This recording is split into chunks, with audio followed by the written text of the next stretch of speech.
Voz de la Patria Grande. El verdadero problema mundial.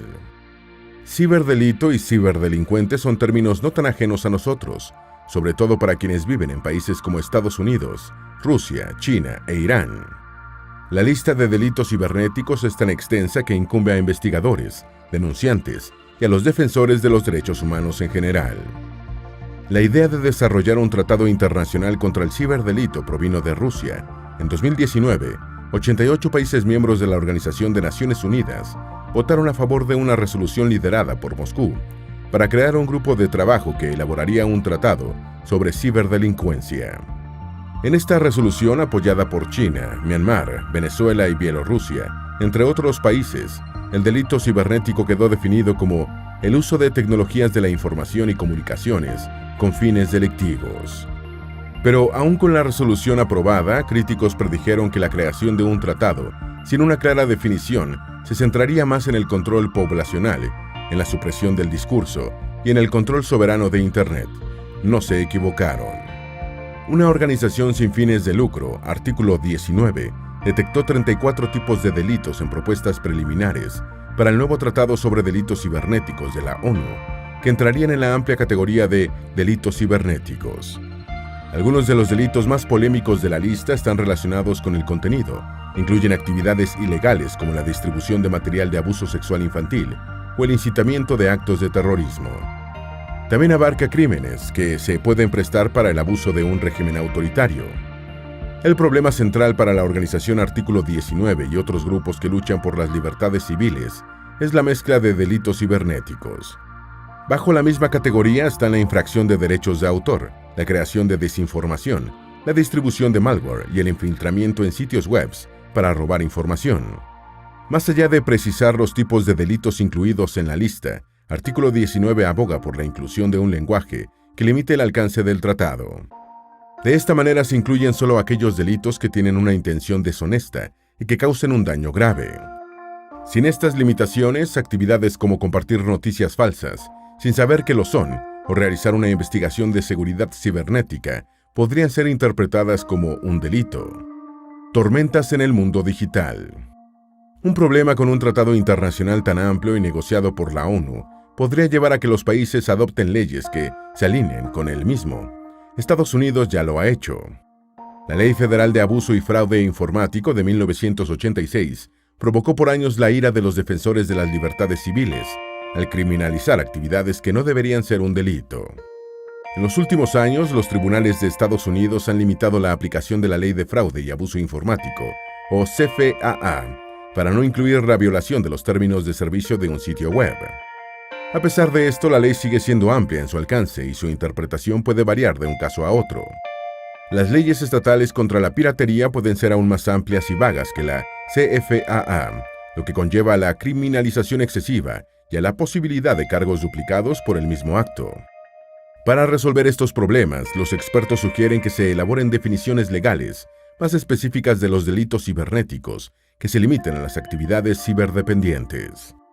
Aunque el destino de la CFAA sigue siendo incierto, se han adoptado definiciones ambiguas y similares de delito cibernético a nivel estatal. Un estudio de la revista Wired, en el que se analizaron informes de delitos en ciudades con las tasas más altas de delitos informáticos por persona, encontró que los tipos de delitos que el FBI clasifica como cibernético pueden diferir significativamente según las leyes estatales. En la ciudad de Vail, en Colorado, la policía reveló que en los últimos 3 años, los 5,000 residentes del municipio han experimentado 47 incidentes de ciberdelincuencia, una de las tasas más altas del país. Estos datos fueron recopilados por el FBI a través de su Sistema Nacional de Reporte de Incidentes. Los informes de delitos subyacentes obtenidos por Wired, a través de solicitudes de registros públicos, indican que estos casos abarcan desde el caso fraudulento de tarjetas de crédito hasta el robo de identidad y la extorsión.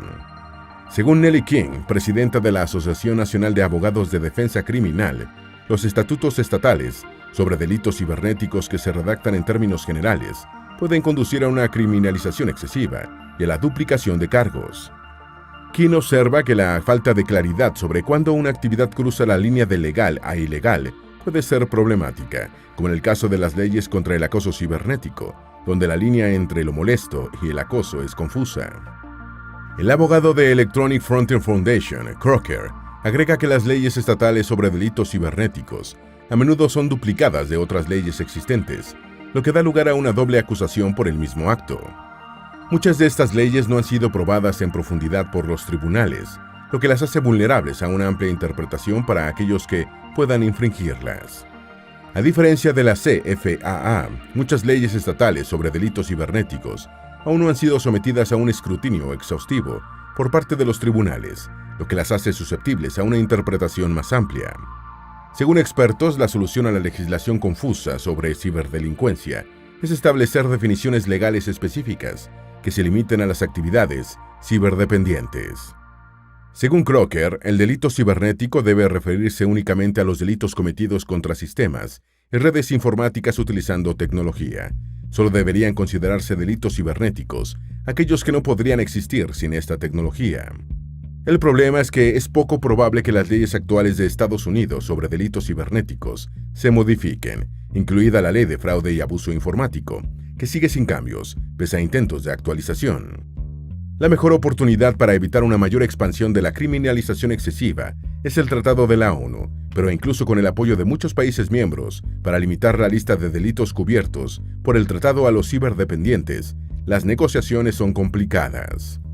Aunque se espera que el texto final del tratado esté listo en febrero del año 2024, el proceso es apresurado. Significa que hay poco tiempo para adaptar el lenguaje a lo que los grupos de libertades civiles y derechos humanos consideran esencial. Esto podría resultar en un lenguaje perjudicial que se incluya en el tratado. Por lo tanto, artículo 19 se muestra escéptico sobre la posibilidad de conseguir lo que se necesita. Las negociaciones del tratado continúan y la rapidez de las mismas significa que hay poco tiempo para incorporar las preocupaciones esenciales de los grupos de libertades civiles y derechos humanos en el lenguaje del tratado. Existe el riesgo de que países como Rusia o China puedan incluir en el último minuto un lenguaje perjudicial para el documento de negociación, como supuestamente ocurrió en el pasado. Los ciberdelitos más comunes. Existen cientos de vulnerabilidades que los ciberdelincuentes saben explotar para robar información y tomar el control de sistemas.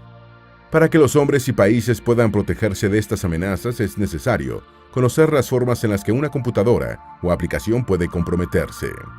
El hackeo es uno de los ciberdelitos más comunes. Se trata de un acto cometido por un intruso o pirata informático al acceder a un sistema sin autorización. Estos piratas o hackers son programadores con un conocimiento avanzado de los sistemas de seguridad. El perfil del hacker es el de un aficionado a la tecnología con habilidades de nivel experto. En cuanto a los motivos para el delito, son varios, pero los más comunes suelen ser la codicia, la fama o el poder. Los ciberdelincuentes con una conducta destructiva son conocidos bajo el término Black Hat, sombrero negro en español. Mientras que los White Hat son aquellos que tienen un interés en la piratería solo por curiosidad intelectual y que suelen ser contratados para hallar fallas en sistemas empresariales. Las principales técnicas dentro de este ciberdelito son inyecciones SQL. Se trata de una técnica que les permite a los ciberdelincuentes aprovechar las vulnerabilidades de seguridad de un sitio web para atacar bases de datos relacionales SQL desprotegidas o mal protegidas. Este proceso consiste en ingresar porciones de código SQL en un formulario web, lo que le brinda acceso al pirata a la base de datos en general. Una inyección es el ingreso de un comando que modifica la base de datos o obtiene información de la misma, como números de tarjetas de crédito. El robo de contraseñas es otra forma común de manipular sitios web. La piratería de contraseñas aprovecha el hecho de que muchas páginas almacenan la información de inicio de sesión de su sitio web en una PC mal protegida. Por su parte, el XSS o secuencias de comandos entre sitios es un tipo de ataque en el que se infecta un website con un script o programa malicioso desde el lado del cliente. Cuando se visita esta página, el script se descarga de forma automática y se ejecuta. Se inyecta código HTML y JavaScript que recopila información confidencial.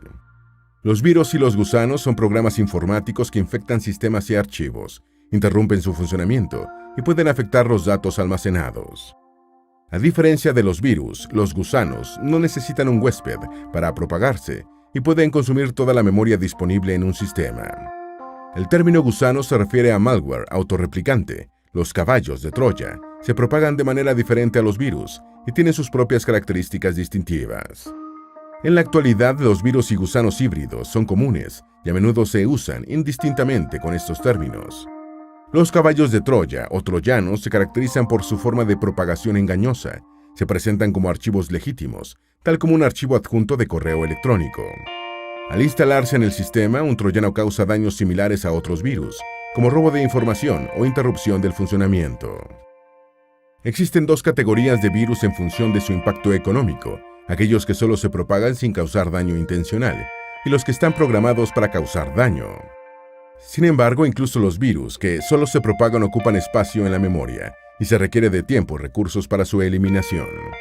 Los daños económicos directos se producen cuando los virus alteran la información durante la transmisión digital, lo que provoca gastos significativos para las personas, empresas y autoridades encargadas de desarrollar e implementar antivirus.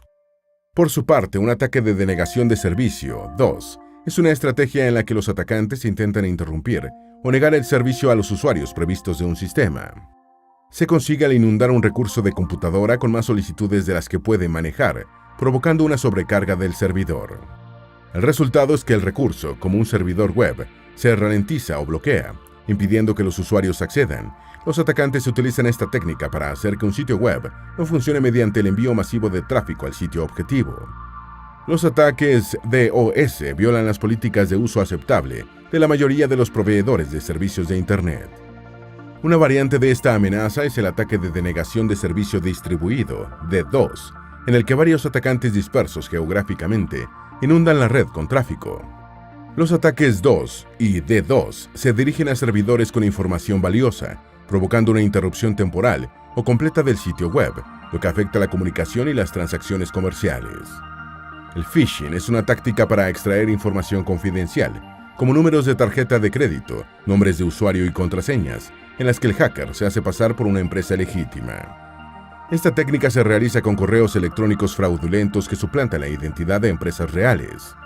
Los delincuentes cibernéticos usan la ingeniería social para engañar a las personas y hacer que descarguen malware de Internet, o para que proporcionen información personal bajo pretextos.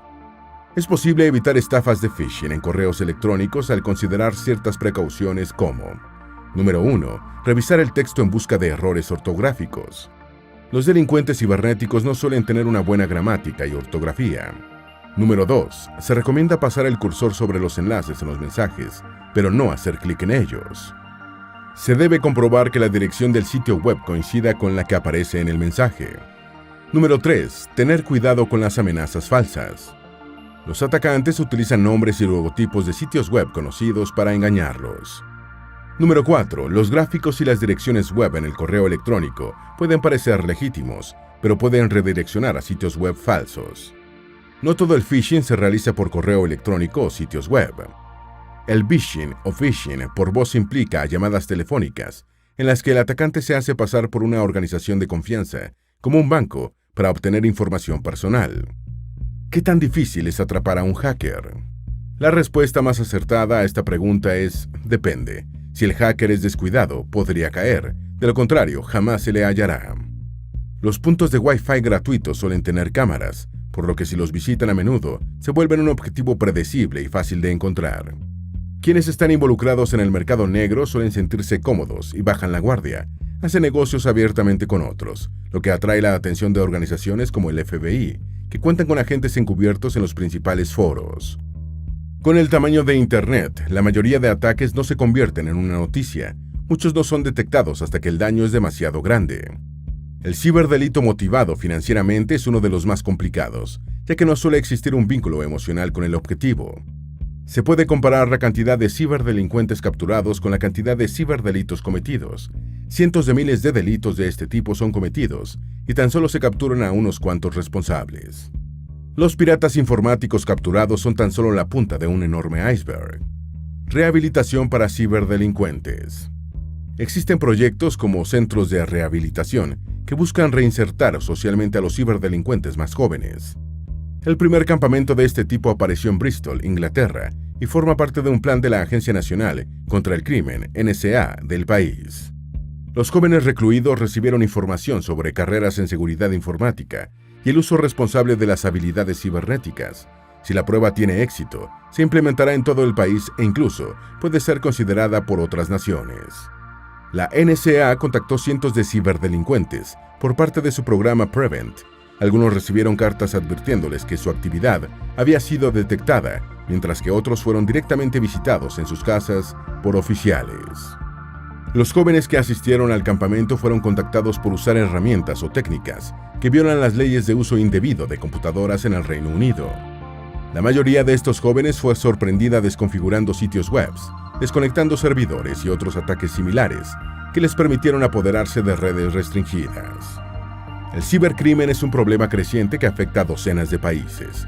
Con el auge de los sistemas interconectados y dependientes, es más importante tomar las medidas necesarias para protegerlos contra los ataques. Sin embargo, el mundo del ciberdelito posee un grave problema que debe ser solucionado en colaboración entre individuos, empresas y gobiernos, para que inocentes no acaben en la cárcel. Por otro lado, será probablemente necesario modificar las formas en las que se combaten estos crímenes para garantizar un futuro digital seguro para todos. Esperamos que este video te haya sido útil. Si tienes algo que agregar, por favor compártelo con nosotros en la sección de comentarios. Dale me gusta a este video y envíale el enlace a tus familiares y a tus mejores amigos para que también aprendan más del gran problema mundial de los ciberdelincuentes. Voz de la Patria Grande.